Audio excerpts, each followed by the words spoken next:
here's the reality. The Chiefs absolutely cracked Baltimore for 4 solid quarters.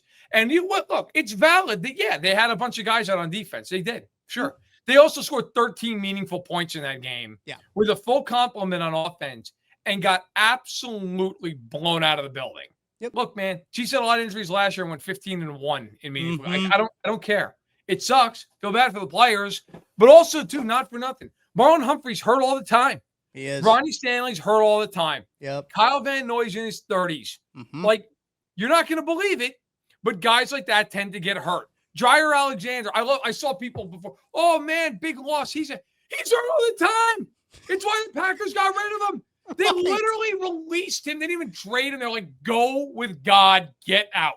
Yeah. And Baltimore signed him. And everybody's like, oh, my God. This is why he was available. If he was great and healthy, he wouldn't have been available. So, listen, to me, it's like some of this is legit. Some of this also is like, it's like grandstanding. Yeah, he's hurt. No kidding. He's hurt constantly. What else is new? Sucks, but he's hurt all the time. So, we'll give the Chiefs full credit. They went into a game that no matter what people say on Monday morning, a lot of those same people thought they were going to get smoked in that game. And Xavier Worthy came back, which I think really is one of the headlines of this game, and hung 121 yards on Baltimore. And that was kind of all she wrote. I thought this game was about survival. Last week after the Chiefs beat the Giants, I covered that game for SI, and I wrote that, look, I think for the Chiefs, it's about surviving until Rice gets back. Just survive. This game was about avoiding 1-3 for both teams. And it was about, walking out of it, steadying yourselves, but also like feeling good because whoever won the game was going to walk out of it being like, we beat a quality opponent, handle our business. I mean, there's no other way to say it. The Chiefs kicked the shit out of them. I mean, that game was, honestly, that game could have been worse. Yes. Like, if the Chiefs really wanted it, they probably would have hung 50 on them. If the Chiefs had just been like, you know what, we're going to get right here, and we're just going to leave guys in.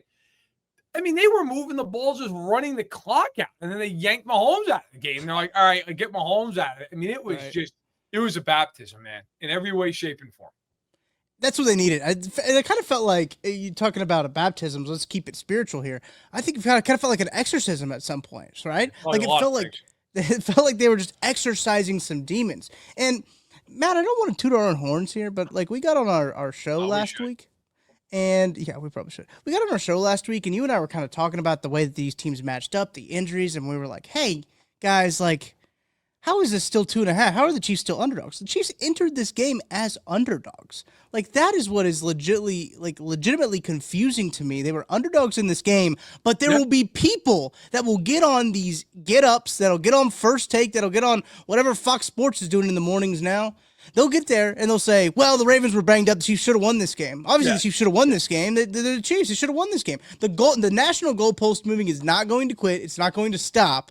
But I want you all to be aware that do not allow this to happen. Do not allow the national goalpost moving to take place because they will say, oh, they played a Ravens team that was banged up, as if they forgot that the Chiefs had their 2 starting leading wide receivers out for the first 3 weeks of the season, right? The amnesia around the Chiefs and their struggles will be very high. There's going to be a lot of people forget what they said a couple of weeks ago about this Chiefs team when they already counted them out. They already called them dead. This Ravens team was supposed to be the next team to kind of usurp the Chiefs, them and the Bills, right? The Ravens, Matt, we talked about this pre-show. The Ravens PR department of whoever they got talking for them in the national media, wow, they did some work. And I've already started to see kind of on the timeline already of people saying like, oh, well, we knew this Ravens defense wasn't going to be good in the preseason. We already knew in the preseason this Ravens defense wasn't going to be good. So there's already goalpost moving going on Sunday night.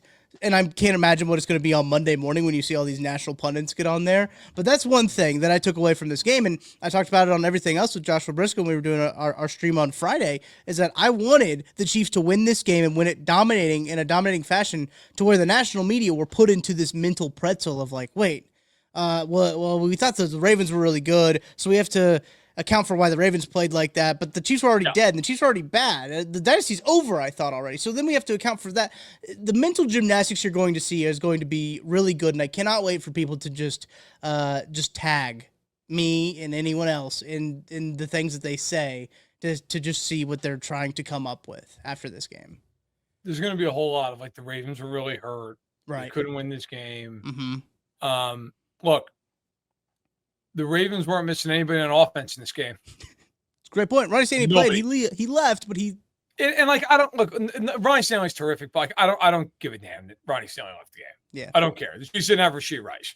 Okay. I don't care. Yeah. Like, just shut up. I don't care that Ronnie Stanley. First of all, Ronnie Stanley misses every other game, historically speaking, because he's hurt all the time, which sucks. Like, it's true. He's hurt a lot. And I don't want to hear anybody who says anything about Lamar Jackson's injury is unserious. First of all, that game was 30-13, and Lamar was doing nothing. Secondly, I am curious to see how that plays out this week, because I am never going to sit here and say somebody is, not hurt. Hey, look, they leave and they got an injury, and that's fine. He had a wrap on his right hamstring. We'll see how practice goes and everything else. Baltimore plays on Sunday against Houston. Yep. It was extremely odd that after the game, John Harbaugh was asked if he would have come back in if the game was closer, and Harbaugh wouldn't answer the question. Which begs, like, if Harbaugh had just said no, he wouldn't have been able to play. It would have been okay, fine. Yeah. The fact he wouldn't answer the question is very bizarre to me, because it's like, okay, so you're kind of hanging your quarterback out to dry here. Yeah. Because you're basically saying, yeah, he could have gone back in and played, but like, whatever. We were down by 17 points. Bro, you blew a game like that in week 1 in Buffalo. I didn't see Josh Allen sitting down. So what's going on? It's very weird. Either he was hurt and he just shouldn't have been able to play. It's fine. That's the case. Fine. If he wasn't really hurt and they could have just played him, but they're like, Cooper Rush, get in there. Yeah. Feels like an odd time to do that when you're getting trounced and about to go to 1-3. Like, I'm thinking probably put him in the game if he's healthy and can play. He also just, and I'm not, look, sometimes it doesn't appear the way, but he didn't look hurt. Like, he ran off the field. The whole thing was weird. The point I'm making is the Ravens in that game, the idea that like, they couldn't win, they were favored. Right. Yes. And I'm not in Arrowhead, and I'm not sitting here, like, I'm not going to name like a crap one. There were a lot of people at a lot of stations nationally who sat there this week and were like, the Ravens are a much better team, Chris Sims. They're going to smoke the Chiefs, right? The Chiefs aren't even Sims literally said they weren't in the same league as the Ravens, which is interesting considering the Chiefs just keep winning the Lombardi Trophy and the Ravens maybe have a picture of it. We know the Bills do. They hung one up massively in their field house, and we know how that season ended. Look, and you're right. There's going to be goalposts moving, but here's what, like, the narrative can be the narrative.